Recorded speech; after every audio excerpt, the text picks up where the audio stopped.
A group of local heroes returning today after a trip across the country. Good evening and thank you for joining us for NBC 5 News at 6. I'm Ethan McReynolds.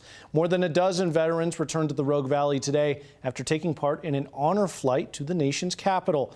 Let's send things over to NBC 5's Nick Borden. He has our top story tonight at 6.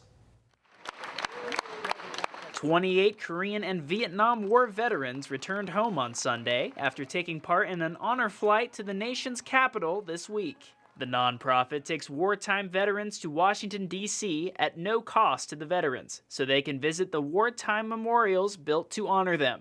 We need to let our veterans of all ages know that they are appreciated. So this is one tiny little payback that we can give them for their years of service and sacrifice. For many of the veterans on the trip, this was their first time they were able to visit the memorials in D.C. It was just a chance of a lifetime, it really was. At our age to go do something like this, it was just fantastic. On Sunday afternoon, their families and members of the community gathered at MFR to welcome them home.